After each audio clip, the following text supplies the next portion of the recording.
Rose's hands didn't shake when she poured the wine.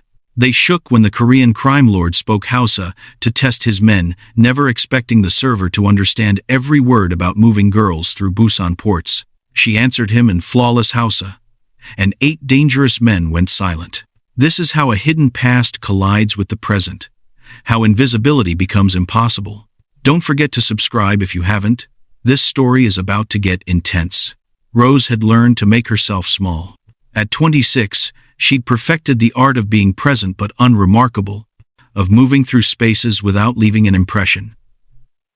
It was a survival skill she'd honed since arriving in Seoul 3 years ago with a fake passport and a prayer.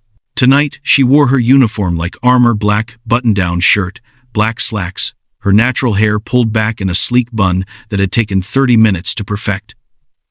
Small gold hoops were her only jewelry, simple, professional, forgettable. Invisibility meant safety.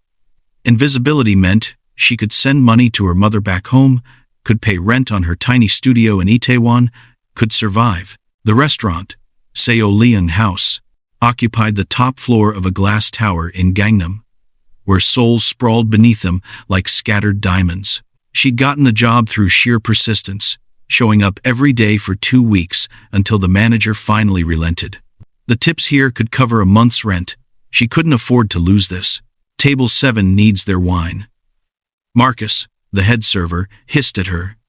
Don't mess this up. Those men, he didn't finish. He didn't need to. She'd seen them arrive. 8 men in suits that probably cost more than her annual salary, moving with the coordinated grace of predators. The restaurant had cleared the entire private section, and the owner himself had greeted them at the door. Rose lifted the tray with 3 bottles of wine that probably cost $1 million each and moved toward the private dining room. Her reflection caught in the floor-to-ceiling windows, a slender woman with warm brown skin that glowed under the restaurant's soft lighting, dark eyes that had learned to reveal nothing, hands that never quite stopped shaking when she was nervous. The room fell silent when she entered. 8 pairs of eyes tracked her movement. 7 men sat around an oval table, but her attention fixed on the one at the head, Kang Min-ho. She'd overheard enough whispered conversations to know he ran half the underground operations in Seoul. At 33, he'd built an empire through intelligence, ruthlessness, and an ability to stay 10 steps ahead of everyone else. He was devastating. That was the only word for it. Sharp cheekbones, a mouth that looked like it rarely smiled, and eyes the color of smoke that seemed to strip away every defense she'd ever built. A small scar cut through his left eyebrow, and she could see the edge of a tattoo creeping up his neck from beneath his white collar. "The wine," she said quietly in Korean, her voice steady through pure force of will. She began pouring, starting with the man on Minho's right. He had cold eyes and a cruel mouth, and when her hand came near his glass, he deliberately moved it, forcing her to lean closer. She felt Minho's gaze on her but refused to look up. "Careful, sweetheart," the cruel-mouthed man said in Korean. "We don't want you spilling on expensive suits." "Of course, sir," Rose murmured, completing the pour and moving to the next guest. She could feel the weight of their assessment, the way powerful men looked at women they considered beneath them. It made her skin crawl, but she'd endured worse. She'd survived this too. When she reached Minho, she found his eyes already on her, not assessing like the others, studying, like she was a puzzle he was trying to solve. She poured his wine with hands that steadied through sheer determination. When she finished, she stepped back, ready to disappear. That's when he spoke. Katsamani ta fahimchi abin da mukasewa. Do you think she understands what we're saying? His Hausa was flawless, the accent placing him as someone who'd spent significant time in West Africa. The table erupted in laughter. They thought they were invisible, speaking in a language no one here would understand. Rose's blood ran cold. She should walk away, should pretend she heard nothing. But the cruel-mouthed man answered in Hausa, his eyes raking over her with an expression that made her stomach turn. Aya. Ba shaka. Ita yar hidima se kawai. Wata ila zamu iya wasa da ita. Of course not. She's just a server. Maybe we can play with her a little. The words hit her like a slap. In the 3 years since she'd fled, she'd let people underestimate her, had hidden every part of herself that might draw attention. But there were lines she wouldn't let anyone cross, no matter the cost. Her mouth opened before her brain caught up. Asterisk, na fahimchi kawane kalma. Asterisk, I understand every word. Her Hausa emerged clear and cultured, the accent from years of study and life abroad unmistakable. The silence was absolute. Every man at the table froze. The cruel-mouthed man's smirk vanished. But Rose's eyes were locked on Kang Min-ho, watching shock ripple across features that probably rarely revealed anything. His eyes widened fractionally, then narrowed. She saw his mind working, reassessing everything about her in a single moment. The intelligence in those gray eyes was almost frightening. Asterisk ina ka koyi Hausa? Asterisk, where did you learn Hausa? His voice had changed, become softer, but somehow more dangerous. Rose's heart hammered against her ribs. She'd revealed too much, but she couldn't take it back now. West Africa, she said, switching to English. I lived there for several years. Multiple countries. One of the men started to speak, but Min-ho raised a single finger, silencing him without a word. His attention never left Rose's face. Asterisk, mi kika, yi akan? Asterisk, what were you doing there? This was dangerous territory. The truth was complicated, tied to a life she'd worked hard to leave behind. But something in his eyes told her lies wouldn't work. He'd spot them in an instant. Asterisk na yi aki. Amatsayan mai fasara ga majalisar dinkin dunya. Asterisk. I was working as a translator for the United Nations. She saw it land, the implication that she wasn't just fluent, but professionally trained. That she'd held a position requiring security clearance and specialized skills. That everything about her carefully constructed persona as just a server was a lie. Min-ho leaned back in his chair, still watching her with that unnerving intensity. Then, to her shock, the corner of his mouth lifted. Not quite a smile, but close. What's your name? He asked in Korean now, his voice carrying a hint of something she couldn't quite identify. Curiosity. Respect. Rose, she forced the word past suddenly dry lips. Rose, he repeated, like he was tasting it. Sit down. She blinked. Sir? I'm working. Not anymore, he gestured to an empty chair. Tonight you're my guest. Mr. Kang, I can't. Min-ho, his eyes held hers. And you can. Marcus, he called, not loudly. But the head server appeared instantly. Rose will be joining us for dinner. Have someone cover her tables. Yes, Mr. Kang. Right away. Marcus shot her a look she couldn't decipher before hurrying away. Rose stood frozen. Every instinct screamed at her to refuse, to run, to protect the small, safe life she'd built. But Kang Min-ho wasn't asking. And men like him didn't accept refusal. She started, please. The single word, softened by something almost gentle in his expression, cut through her resistance. She sat. The meal that followed felt surreal. The men spoke in Korean now, occasionally throwing suspicious glances her way. But Min-ho kept returning to Hausa, asking her questions about West Africa, about her work. She answered carefully, revealing enough to satisfy his curiosity, but not enough to expose the full truth of why she'd fled. She didn't mention the threats, the corruption she'd witnessed, the documents she'd translated that had made her a target, the fact that Rose was a name she'd adopted when her real identity had become too dangerous to keep. But she suspected, watching the intelligence in his gray eyes, that Min-ho heard everything she wasn't saying. Why here? He asked finally in English, gesturing to the restaurant around them. Why serve wine when you could be translating for diplomats? Rose's fingers tightened on her water glass. Sometimes, the most dangerous thing isn't the enemy in front of you. It's the one pretending to be on your side. Something flickered in his expression. Understanding. You ran from something. It wasn't a question. She didn't confirm it, but she didn't deny it either. And you thought hiding here would keep you safe? His voice had dropped lower. And suddenly, she felt the full weight of his attention on her. Not threatening. Protective. It terrified her more than anger would have. It's worked for 3 years, she said quietly. Until tonight. Until tonight, she agreed. They held each other's gaze for a long moment. In it, Rose felt something shift. She'd spent 3 years invisible. And, in a single conversation, Kang Min-ho had seen her more clearly than anyone since she'd fled. The question was, what would he do with that knowledge?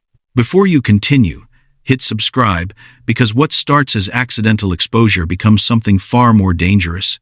Rose's apartment in Itaewon felt smaller than ever when she unlocked the door at 2 in the morning. Her hands shook as she set down her purse, the weight of the evening finally crashing down on her.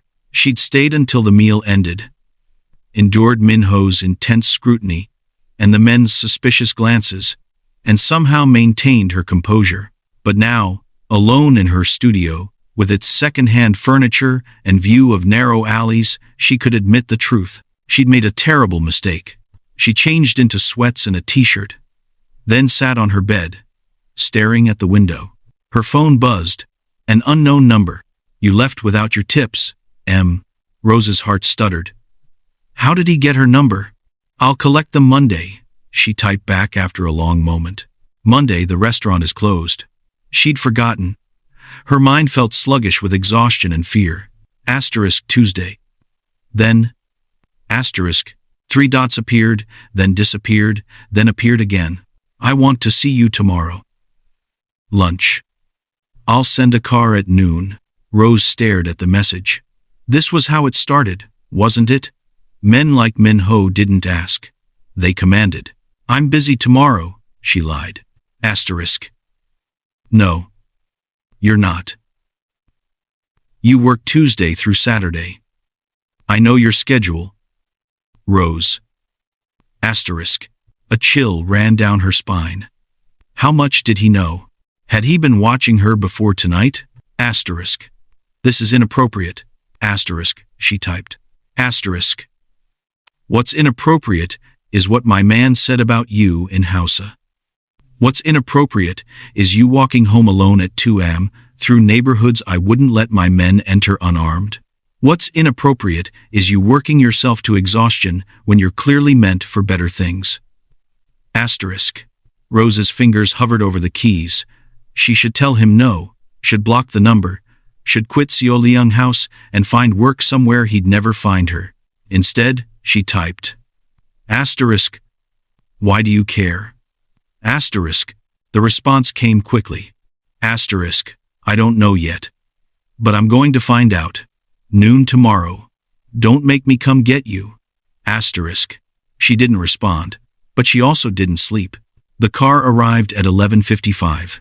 Rose watched from her window as a gleaming black Genesis GV80 with tinted windows pulled up to her building.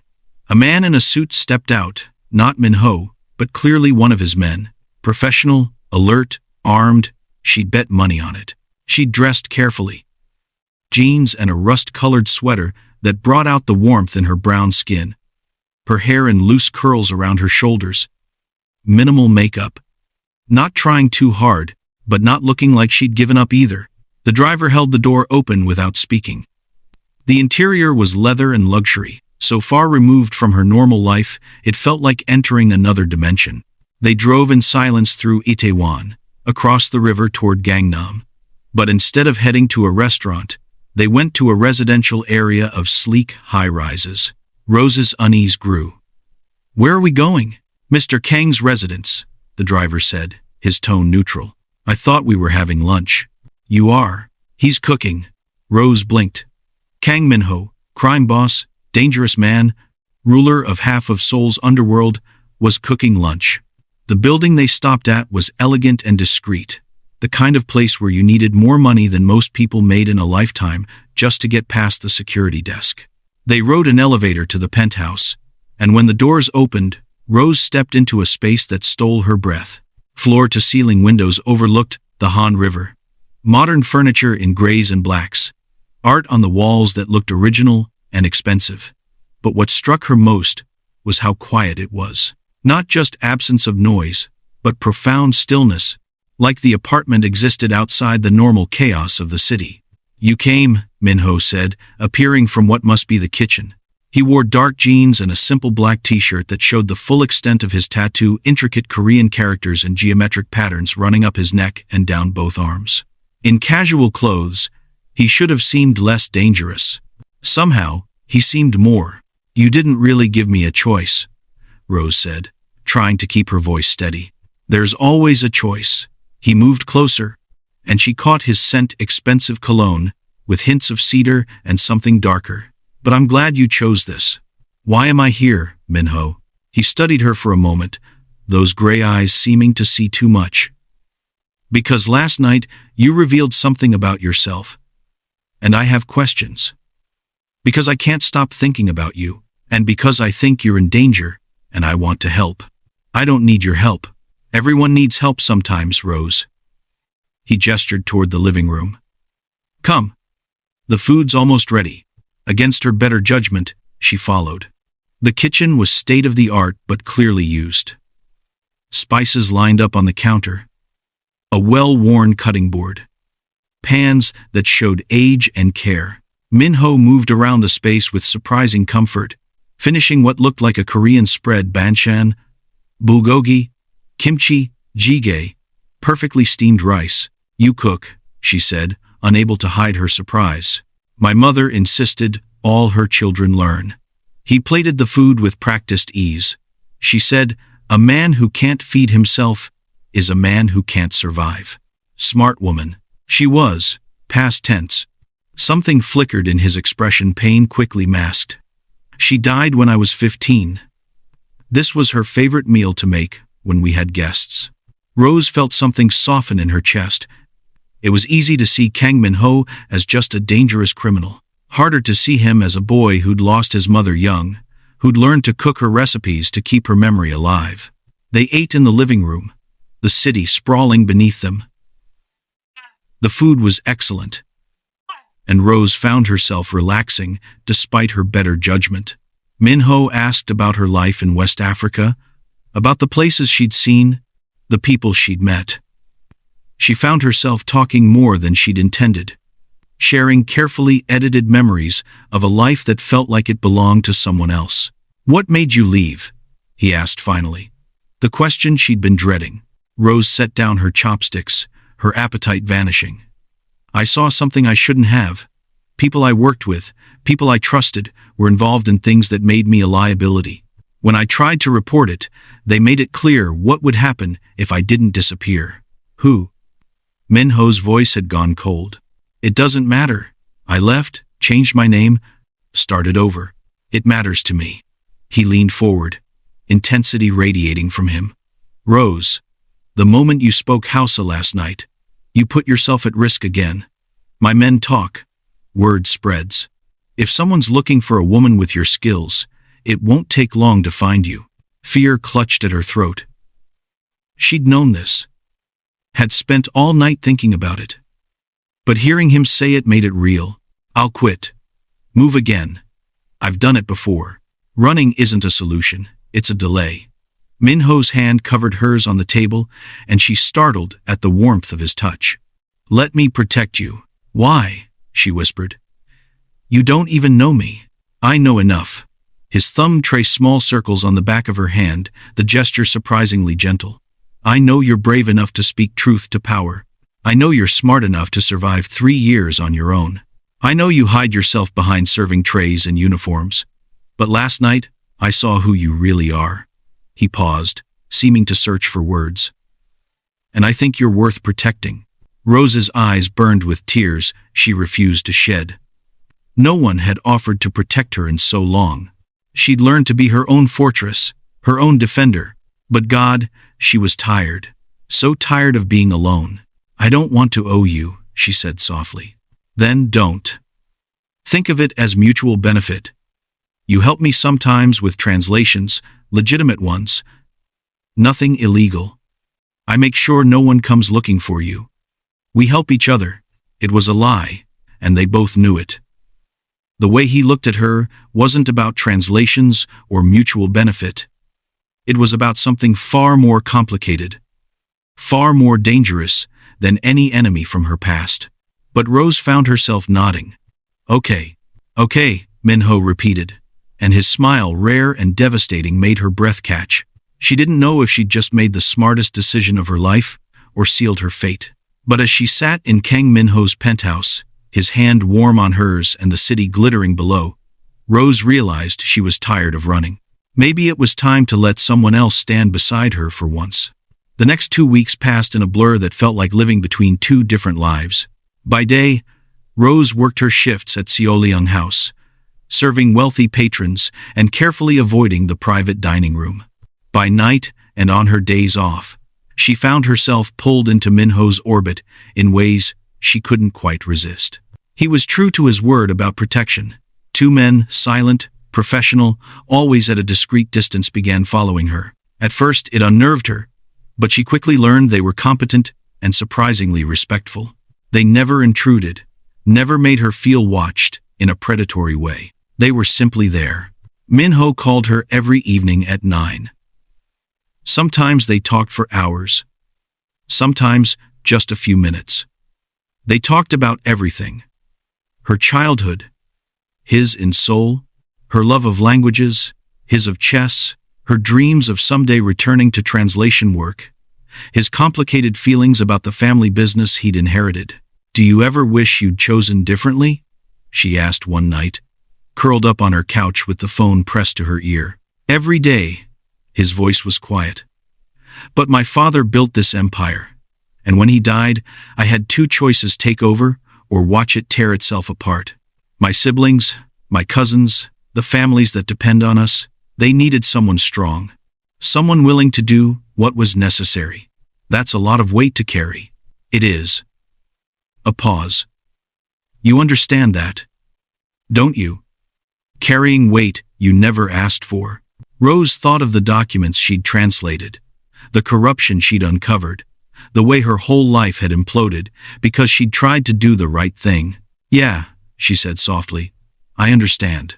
On her third Sunday off, Min-ho invited her to his penthouse again.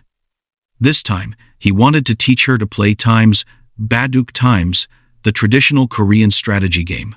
Rose sat across from him at an antique board, trying to focus on the game while hyper-aware of his presence. The way he smelled like expensive cologne and danger. The way his long fingers moved pieces with casual confidence. "You're distracted," he observed, capturing several of her stones. "You're intimidating." His eyes lifted to hers, and she saw amusement there. "I intimidate you? You're Kang Min-ho. You intimidate everyone. Not you." He leaned back in his chair. "You've never been afraid of me." "I didn't say I wasn't afraid. I said you intimidated me. There's a difference." "What are you afraid of?" Then, his voice had gone softer, more intimate. You, Rose, wanted to say. The way you make me feel. The way I'm starting to need these conversations. The way I look forward to seeing you more than I should. Instead, she moved a stone and said, "Losing. At times, Baduk at everything." Min-ho studied her for a long moment, then reached across the board and took her hand. His palm was warm, calloused despite his wealth. "I won't let you lose, Rose. You can't promise that. Watch me." 3 days later, the careful balance of her two worlds shattered. Rose was walking home from her shift, her guards trailing at their usual distance, when a car pulled up beside her. Not Min-ho's, a sleek black sedan with diplomatic plates. The back window rolled down, and Rose's blood turned to ice. The face that appeared belonged to Dr. Chukwudi Okafor, cultural attaché, and the man who'd threatened her 3 years ago when she'd translated documents proving his involvement in illegal arms sales and human trafficking. "Rose," he said in Igbo, his accent heavy and menacing. "What a surprise finding you here." She didn't run, didn't freeze. Years of diplomatic training kicked in, and she met his gaze calmly, even as terror flooded her veins. "You have me confused with someone else." "Do I?" His smile was cruel. "Strange. You look exactly like the translator who cost me a very lucrative position. The one who disappeared before I could express my gratitude." Rose's guards had noticed the exchange. She saw them moving closer, hands going to concealed weapons. But Okafor noticed too. Interesting friends you've made, he observed in English now. I wonder what they'd think if they knew who you really are. Drive away, Rose said quietly in Igbo. Now, while you still can. Or what? Your bodyguards will shoot a diplomat in the middle of Seoul? He laughed. I think not. But I will see you again, Rose. Very soon. The window rolled up. The sedan drove away. Rose stood frozen on the sidewalk, her carefully constructed new life crumbling around her. One of her guards appeared at her elbow. Miss Rose, we need to get you somewhere safe. Mr. Kang needs to know about this. No, she started, but her phone was already ringing. Min-ho, she answered with shaking hands. Rose, his voice was tight with controlled fury. My men just reported what happened. Are you hurt? I'm fine. You're not fine. Don't lie to me. A pause, then softer. Come to the penthouse. Now. We need to talk about who you really are. The drive felt endless. When she finally stood in Minho's living room again, he was pacing like a caged predator, his phone in one hand as he barked orders at someone in rapid Korean. When he saw her, he ended the call and crossed to her in 3 strides. His hands framed her face, thumbs brushing her cheekbones as he searched her eyes. Tell me everything, he said. No more half-truths. Everything. So she did. Standing in his living room with Seoul glittering below them, Rose told him about her real name, the one she'd abandoned. About the UN position she'd earned through years of study. About the documents she'd translated that proved multiple diplomats, including Dr. Okafor, were involved in arms trafficking and human smuggling. She told him about reporting it. About the threats. About the car accident that killed her supervisor and was ruled mechanical failure, but that she knew was murder. She told him about running. About becoming Rose. About 3 years of looking over her shoulder and wondering if today would be the day they found her. When she finished, Minho was silent for a long moment. Then he pulled her into his arms, one hand cradling the back of her head, the other wrapped around her waist. She stiffened in surprise before melting against him, breathing in his scent, letting herself be held for the first time in years. Why didn't you tell me all this before? He asked against her hair. Because my truth puts everyone around me in danger. I learned that the hard way. Minho pulled back enough to meet her eyes. Rose, I run one of the largest organized crime families in Seoul. Danger is my business. And compared to corrupt diplomats who hide behind immunity, his smile was cold and sharp. Those men are amateurs. What are you saying? I'm saying Dr. Okafor just made a serious mistake. He threatened someone under my protection. Minho's thumb traced her lower lip, and Rose's breath caught. He's going to learn what happens when you come after what's mine. I'm not yours, she whispered, but there was no conviction in it. Aren't you? His gray eyes held hers, intense and unwavering. Tell me you don't feel this between us. Tell me you don't think about me the way I think about you. Tell me your heart doesn't race when I touch you. Rose's heart was racing now, thundering so hard she was certain he could hear it. Minho, I've spent 2 weeks trying to be patient, he said, his forehead touching hers, trying to give you space. But I'm done pretending this is just about protection. And I want to keep you safe while you decide if you want the same thing. She should say no. Should protect her heart the way she'd learned to protect her body, her identity, her life. But standing in Minho's arms, with his confession hanging between them, Rose realized she was tired of protecting herself from everything, including the possibility of being happy. I want that too, she whispered. God help me. I want that too. Minho's kiss was inevitable, like gravity, like the tide. His mouth claimed hers with a hunger that stole her breath, one hand tangling in her curls while the other pressed against her lower back, pulling her closer. Rose kissed him back with 3 years of loneliness, 3 years of fear, 3 years of denial, all pouring out in that single moment of surrender. When they finally broke apart, both breathing hard, Minho rested his forehead against hers. Stay with me tonight, he said. Here, let me keep you safe. Rose nodded, unable to form words. That night, she slept in Minho's guest room, knowing he was just down the hall. She slept better than she had in 3 years. and she knew there was no going back. Over the next 3 days, Rose learned what Kang Min-ho's resources actually meant. Lawyers appeared, legitimate ones who specialized in international law and diplomatic cases. Private investigators compiled dossiers. Journalists were contacted through careful intermediaries. But most importantly, Min-ho had connections with Korean National Intelligence Service agents who'd been trying to build cases against corrupt diplomats for years. Rose sat in a secure office and gave detailed testimony, this time with immunity and protection guarantees. "The documents you translated 3 years ago," Agent Park said, reviewing her statement. "Do you still have access to them?" "They were on a secure server." "I don't." Rose stopped. "Wait. I backed everything up to a private cloud storage before I ran. I was so scared I'd forget the details." Min-ho's hand found hers under the table. "Can you access it?" "Maybe, if the account still exists." It did. That evening, sitting at Min-ho's dining table with her laptop, Rose logged into a cloud storage account she'd created 3 years ago under a false name. And there it was. Every document she'd translated. Every piece of evidence of Dr. Okafor's crimes. "This is it," Agent Park breathed, scrolling through the files. "This is everything we need. Miss Rose, this is enough to bring formal charges. Real ones." "What about diplomatic immunity?" Rose asked. "These crimes are serious enough that his home country will waive it or face international consequences, especially once this hits the news." Agent Park looked at her with something like awe. "You did it. You actually did it." But Rose wasn't celebrating yet. "Okafor will know I'm the source. He'll retaliate. He'll try," Min-ho said quietly. That night, every major news outlet broke the story. Asterisk diplomat, implicated in international arms trafficking and human smuggling scheme. Evidence provided by whistleblower translator. Asterisk. Dr. Okafor's face was everywhere. By morning, he'd been recalled and stripped of his credentials.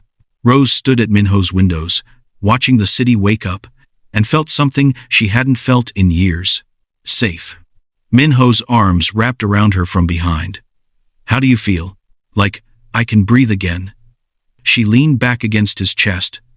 "Like maybe I can stop running." "You never have to run again," he kissed her temple. "You're home now. Home." The word settled into her chest like a missing piece she hadn't known she needed. Not a place, a person. Min-ho had become her home without her quite realizing it. She turned in his arms, looking up at him.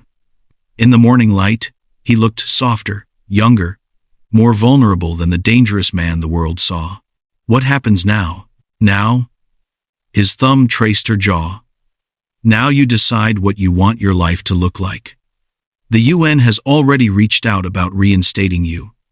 Several translation agencies want to hire you. You could go back to that world if you wanted. What do you want?" "I want you here." His voice was rough with honesty. "I want you in my life every day. I want to wake up to you in my bed. I want to keep you safe and make you happy and give you everything you've been denied. But only if that's what you want." Rose's heart swelled with an emotion so big it almost hurt. She'd spent 3 years alone by choice, convinced that closeness meant danger. But Min-ho had shown her that the right person didn't make you vulnerable.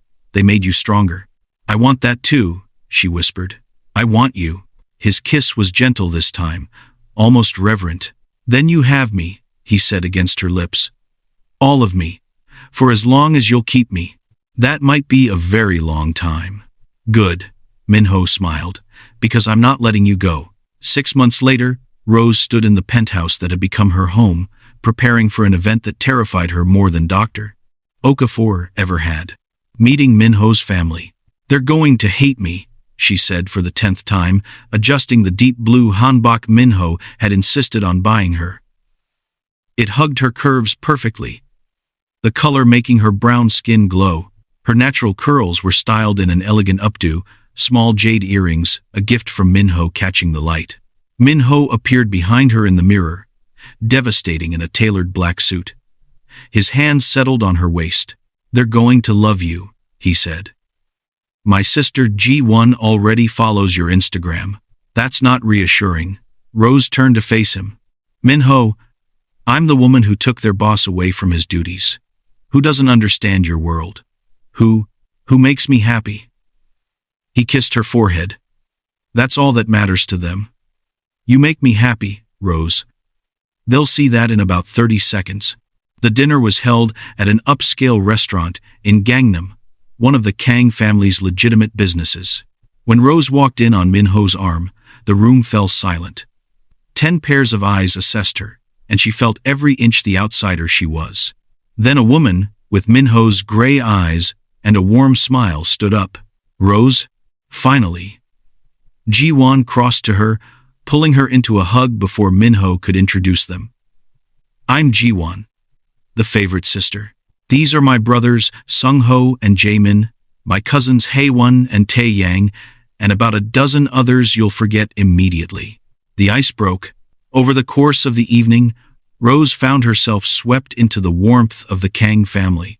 They asked about her work. She'd taken a position with an international human rights organization, doing translation and advocacy, and her life. They teased Min-ho mercilessly about smiling more, about actually taking days off. He's different with you, Ji-won confided later when the men were arguing about soccer. Lighter, like he can breathe again. He did the same for me, Rose admitted. Gave me back my life. Then welcome to the family. Ji-won squeezed her hand. Because trust me, he's not letting you go.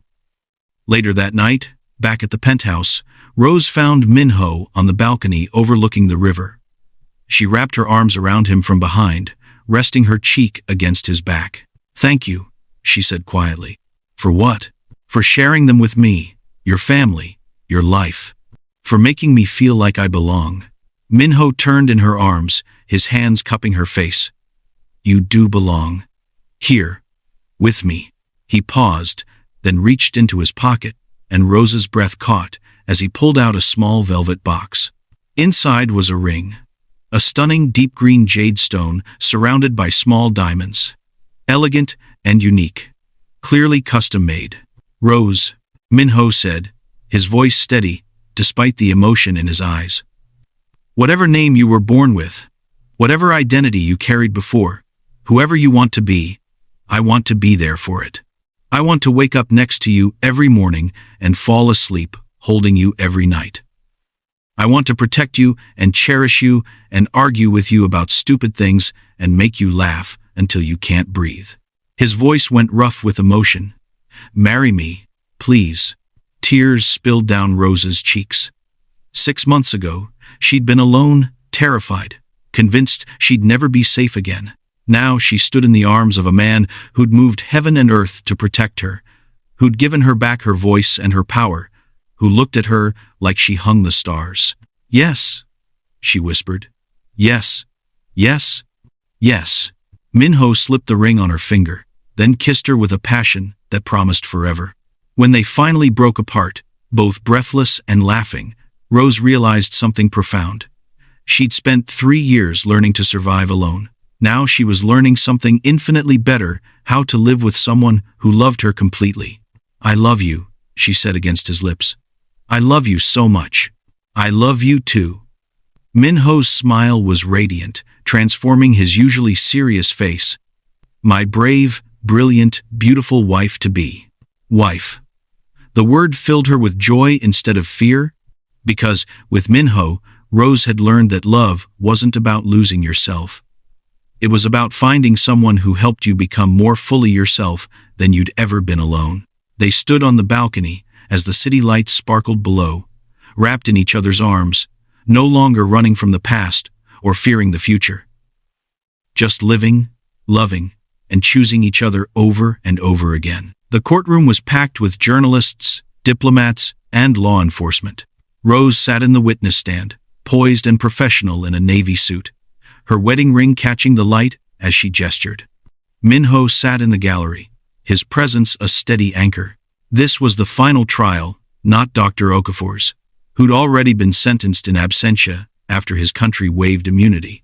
But the case against his co-conspirators, a network that spanned multiple countries, multiple diplomatic missions, multiple lives destroyed. Rose's testimony was the linchpin. And she delivered it with the confidence of a woman who'd reclaimed her voice. "And you're certain about the contents of these documents?" the prosecutor asked in English. "Absolutely certain," Rose said clearly. "I translated them myself. They detail systematic corruption, illegal arms trading, and human trafficking operations spanning 5 years across 3 continents."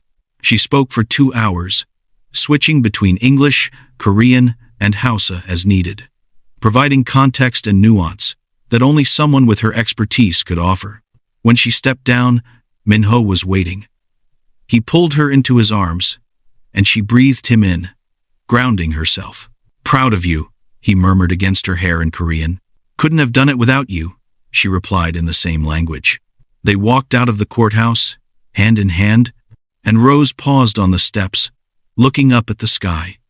She thought about the woman she'd been scared, alone, hiding from her own shadow. She barely recognized that person now.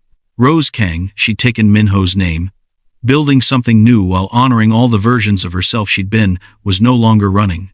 She was standing her ground, speaking her truth, living her life. That night, in the penthouse that was truly home now, she curled up against Minho's side on the couch. He was reading emails on his tablet, one hand absently playing with her curls. "Minho. Thank you for seeing me, for really seeing me even when I was trying to be invisible." He set aside his tablet, pulling her fully into his lap. "Thank you for letting me. For trusting me with all of you. The parts you show the world and the parts you hide. For choosing me every day. Always," Rose promised.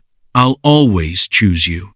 And in a penthouse overlooking Seoul, wrapped in the arms of the most dangerous man in the city who'd proven to be the safest place she'd ever known, Rose smiled. Because sometimes, the greatest act of courage isn't running away from danger. It's running toward love. 1 year later, Rose stood at a podium in Geneva, addressing a packed conference hall. The UN Human Rights Council had invited her to speak about whistleblower protection and the unique vulnerabilities faced by translators who uncover corruption. Her voice was steady, confident, as she spoke in multiple languages, demonstrating the very skills that had once made her a target and now made her an advocate. "For 3 years, I lived in hiding," she said, her words translated simultaneously into dozens of languages. "I believed that safety meant invisibility, that survival meant silence. I was wrong." She paused, her eyes finding Minho in the audience. He sat in the back row, out of place among the diplomats and human rights activists, in his tailored suit and visible tattoos. But his gray eyes held hers with absolute pride. "Safety doesn't come from hiding who you are," Rose continued. "It comes from finding people who will stand with you when you speak the truth. It comes from systems that protect the vulnerable instead of the powerful. It comes from refusing to let fear be the final word." After the speech, journalists swarmed her with questions. Human rights organizations wanted her to consult. Universities invited her to lecture. But Rose only had eyes for Minho, who waited patiently until the crowd cleared, then pulled her into his arms. "You were magnificent," he said in Korean. "I was terrified," she admitted in Hausa, making him smile. "You didn't show it." He kissed her temple. "Ready to go home?" Home. Seoul. The penthouse overlooking the Han River. The life they'd built together. "Always," Rose said. On the flight back, she rested her head on Minho's shoulder, his hand covering hers. "I have something to tell you," she said quietly. He turned to look at her, immediately alert. "What is it?" Rose took his hand and placed it on her stomach, where the smallest curve had begun to show. "I found out yesterday. I wanted to wait until after the speech to tell you, in case I was too nervous to." Minho's kiss cut off her words. When he pulled back, his eyes were wet. "We're having a baby?" His voice cracked on the words. "We're having a baby," Rose confirmed, tears streaming down her own face. He pulled her close, one hand cradling her head, the other resting protectively over their child. "Thank you," he whispered in Korean. "Thank you for trusting me, for staying, for choosing this life with me." "Thank you for seeing me," Rose replied, "for making me brave enough to stop hiding." They sat like that for a long time, wrapped in each other, as the plane carried them home to Seoul, to the life they'd built from danger and trust and love. Rose had learned that invisibility wasn't safety, it was a prison. Real safety came from being fully seen by someone who loved every part of you. From speaking your truth even when your voice shook, from standing your ground with the right person beside you. She'd spent 3 years running from her past. Now she was running toward her future with Minho's hand in hers, their child growing inside her, and her voice finally, fully, courageously her own. Share this story with someone who needs to know. Your voice matters. Your truth matters. And the right person won't ask you to hide, they'll help you shine. Comment below. Have you ever had to hide part of yourself to survive? What helped you reclaim it? Subscribe for more stories about finding courage in unexpected places.